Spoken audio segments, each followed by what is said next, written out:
Second. Well, it's that time of night when we tempt your taste buds. Are you in the mood for a fried fish platter? If you've got a hankering for catfish, flounder, hush puppies, fries, and coleslaw, well, look no further than North Carolina's Catawba River Valley, where fish camps have been all the rage for decades. In tonight's Carolina Cooking segment, Jason Terzes explains how fish camps got started and what led to their decline. Its roots lie in the Great Depression. Wall Street was in a panic. Men lined up at soup kitchens for a free meal. One way to get food without having to pay for it was by fishing. Along the Catawba River, that's exactly what locals did. And that's where the area's fish camps were born. When I came to the Carolinas, people said you got to go to a fish camp. And I had this image of little fish with little backpacks going out in the woods and getting that rural, rustic experience. Nope, that's not it. The fishermen would come, they had little picnic-like tables on the side of it, bring up, clean their fish, cook it, their friends, and they started like it, bring it, and then it grew up from there. They set up a pot of oil on the riverbank. They would cook them up in this pot of oil. It's kind of how it got its name. It was like a camp on the riverbank. Within a few years, the fish camp concept grew from picnic tables along the river to pop-up sheds and ultimately full-fledged restaurants. The Lineberger family put up a wood slab outdoor eatery that kind of looked like a camp. And that's how the first fish camp came to be. Mr. Lineberger started out cooking in his backyard, and then he built a little building. He was working in the mill. He built one building, then he added on to it and added on to it again. Lineberger's is known as the granddaddy of area fish camps. It opened in 1948. Its popularity soared. Back in the early 60s, Lineberger's is about the only restaurant around here. And they had to get the county police to direct traffic out on the highway because it was so busy on Fridays and Saturdays. Seeing how popular Lineberger's had become, others wanted in on the action. And by the late 60s, there were a half-dozen fish camps in Belmont. Then the area just kind of blew up. We used to have 5 fish camps within a 1-mile radius. Across the Catawba River in Mecklenburg County, the Riverview Inn was another popular fish camp. It had the area's most famous host, 6'4" pirate Captain Windy, with his authentic wooden peg leg. He would tell kids it was ripped off by sharks or alligators as he was gathering treasure. A motorcycle accident, though, was the real culprit. All the fish camps had one thing in common, serving a mound of brown, a pile of fried fish, hush puppies, and coleslaw. But by the 1990s, the popularity of fish camps started to dwindle. The fish camp business slowed down. Textile mills were closing, and more restaurants, especially fast food ones, popped up all over the place. They're not as popular as they were because there's so many more restaurants. Lineberger's closed in 1998 after 50 years in business. It's now Amberjack's Seafood and Steaks. And after 66 years, the Riverview Inn closed in 2012.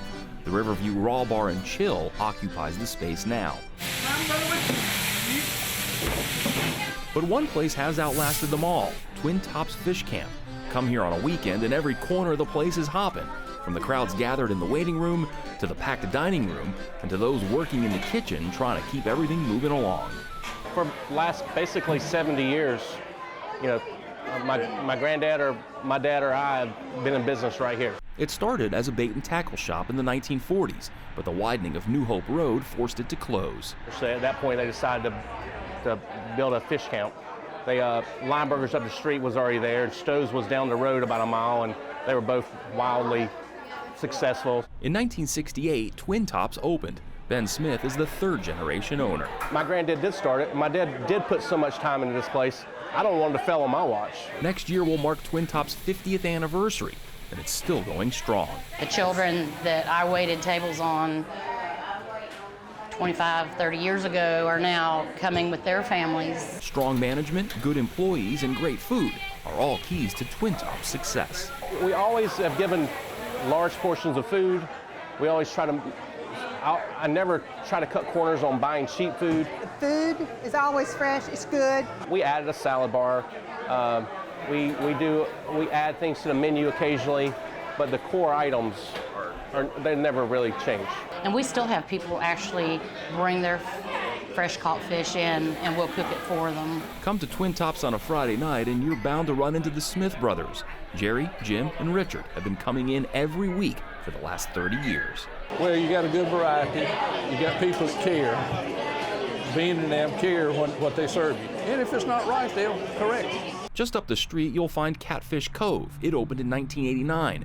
Founder Raymond Stowe has been in the fish camp business for 58 years. We started a Sunday country cooking buffet, and that's really done well. We do average about 500-600 people every Sunday. What started during the Great Depression still resonates today. Give people good food at good prices and they'll keep coming back for years and for decades. For Carolina Impact, I'm Jason Tursis reporting. In keeping with the tradition set decades ago, based on work schedules at local textile mills, most fish camps aren't open for lunch. They serve just dinner. Well, our Facebook winner this month is Nancy Steyerwalt. She's getting a DVD of the newest Masterpiece series, Victoria, and the companion book written by Daisy Goodwin. You could be the next month's winner if you like us on Facebook. Plus, we'd love you to share what you thought about tonight's show or give us a story idea for the future. Facebook is a great way to make our time together a little more interactive. Well, thanks so much for joining us this evening. We always appreciate your time, and we look forward to seeing you back here again next time on Carolina Impact. Good night, my friends.